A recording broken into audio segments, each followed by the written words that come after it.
अस्सलाम वालेकुम फ्रेंड्स, आप देख रहे हैं सुपर रनी पीके चैनल। तो दोस्तों, एक दफ़ा फिर से मेरे चैनल पर आने के लिए आप सबका बहुत शुक्रिया। अगर आप मेरे चैनल पर न्यू हैं या आपने अभी तक मेरे चैनल को सब्सक्राइब नहीं किया तो दोस्तों सबसे पहले मेरे चैनल को सब्सक्राइब ज़रूर करिएगा।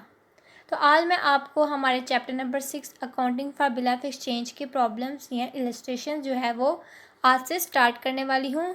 तो आज मैं आपको इस चैप्टर की इलस्ट्रेशन नंबर 1 के बारे में समझाऊंगी।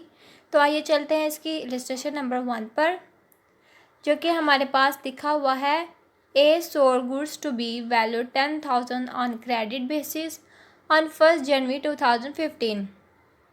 तो यहाँ पर ए एक बंदे का नाम है, उसने कुछ चीज़ें सोल्ड की हैं बी को उधार पे ऑन क्रेडिट। क्रेडिट का मतलब है उधार पे 10,000 यानी कि 10,000 रुपये की कुछ उसने चीज़ें हैं बी को सेल की हैं बेसिस ऑन 1 जनवरी 2015 यानी कि 1 जनवरी 2015 को ए ने बी को 10,000 की चीज़ें उधार पे सेल की हैं।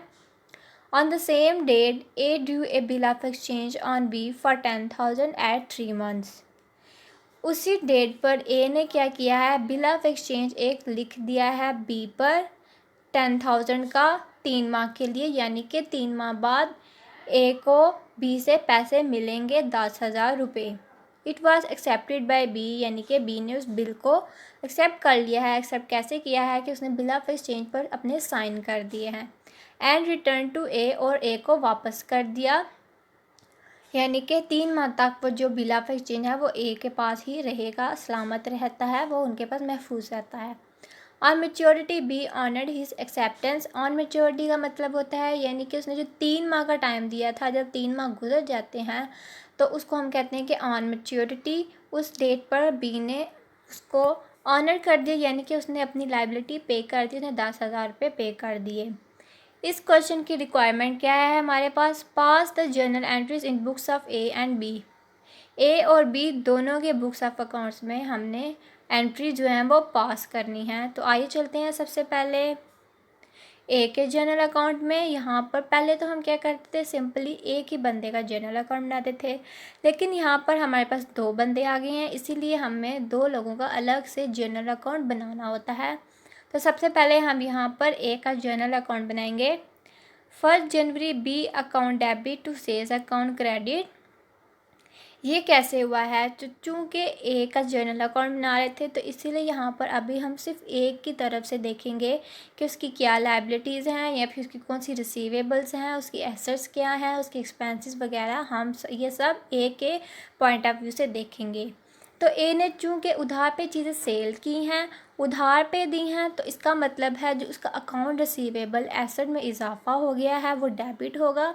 तो यहाँ पर अकाउंट रिसीवेबल को हम बी के नाम से लिखेंगे, बी अकाउंट डेबिट, यानी कि उसके ए के अकाउंट रिसीवेबल में इजाफा हुआ डेबिट 10,000 के साथ, और उसके अगेंस्ट उसने कुछ चीज़ें सेल की हैं, उसके गुड्स में कमी आई, यहाँ पर हम सेल्स को क्रेडिट कर दिया है 10,000 के साथ। और नीचे हमने नरेशन लिखी है गुड्स सोल्ड फॉर क्रेडिट, यानी कि उधार पे हमने गुड्स सेल किए हैं। इसके बाद 1 जनवरी को ही एक और हमने एंट्री करनी है, जो कि है bill receivable account debit to B account credit.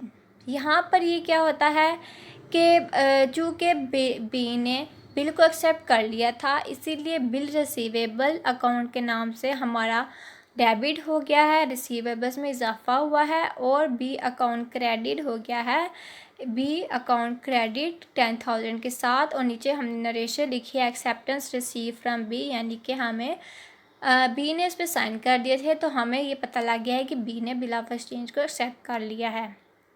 इसके बाद 4 जनवरी को क्या हुआ, 1 जनवरी के बाद 4 जनवरी को हमारे पास क्या हुआ है, तो चूँकि यहाँ पर हमारे पास 3 महीने गुजर चुके हैं, तो 3 महीने बाद 4 जनवरी 2015 की थी, 2015, 16, 17, तो ये 3 माह गुजरने के बाद 4 जनवरी 2017 को उसको कैश रिसीव हुआ है ए को।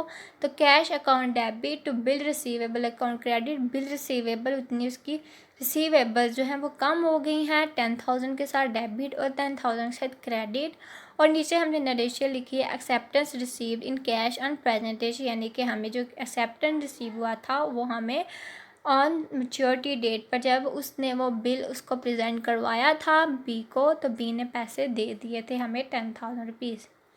ये तो था ए के जनरल अकाउंट के बारे में, यानी कि ए के पॉइंट ऑफ व्यू से। अब हम चलते हैं बी के जनरल अकाउंट की तरफ, यानी कि बी की तरफ से क्या उसके पे लाइबिलिटीज़ बनती हैं, उसकी क्या एक्सपेंसेस हैं, उसकी क्या एसेट्स हैं, ये सब कुछ हम देखेंगे। अब जनवरी 1 को बी ने चूँकि चीज़ें खरीदी थी, तो purchases account debit to A's account credit, उसने ए से खरीदी थी, तो ए अकाउंट उसके जो होता है वो लाइबिलिटी बन जाती है। ठीक है, तो चूँकि हमारी जब लाइबिलिटीज़ में इजाफा होता है तो वो क्रेडिट होता है, 10,000 के साथ डेबिट और 10,000 के साथ क्रेडिट। नीचे अब हमने नरेशन लिखी है, goods purchased for 3 months credit, यानी कि हमने चीज़ें खरीदी हैं 3 माह के उधार पर, यानी कि 3 माह बाद उसने ये उधार जो है वो उसको वापस करना है। इसके बाद उसी डेट पर एक और एंट्री हम लिखते हैं, जनवरी 1 ए अकाउंट डेबिट, यानी कि ए से हमने जो चीज़ें खरीदी थी, A account debit to bill payable. Bill payable यानी कि उसकी लाइबिलिटी बढ़ी है बी की, तो लाइबिलिटी जब बढ़ती है तो वो क्रेडिट हो जाता है, बिल पेबल अकाउंट क्रेडिट 10,000 के साथ। और नीचे हमने नरेशन लिखी, acceptance is given instead of paying cash, यानी कि उस वक्त उसने कैश पे नहीं किया था बल्कि उसने सिर्फ बिल ऑफ एक्सचेंज को एक्सेप्ट किया था उस पर साइन करके। 4 जनवरी जब मेच्योरिटी डेट आ गई तो बी ने क्या किया, बी की लाइबिलिटी कम हो गई है बिल पेबल के नाम से, और कैश उसके पास से कैश कम हुआ है, कैश हमने क्रेडिट कर दिया। तो डेबिट हमारा हुआ है 10,000 और क्रेडिट भी हमारा 10,000 अमाउंट के साथ हुआ है। नीचे हमने नरेशन लिखी, एक्सेप्टेंस ऑनर्ड ऑन प्रेजेंटेशन, यानी कि उसने बिल ऑफ एक्सचेंज को ऑनर्ड कर दिया है, कैसे, कैश पे करके मेच्योरिटी डेट पर। तो दोस्तों ये थी हमारी चैप्टर नंबर 6 की इलस्ट्रेशन नंबर 1। ऐसे ही मेरी नई वीडियोस देखने के लिए मेरे चैनल को सब्सक्राइब करते रहें। शुक्रिया।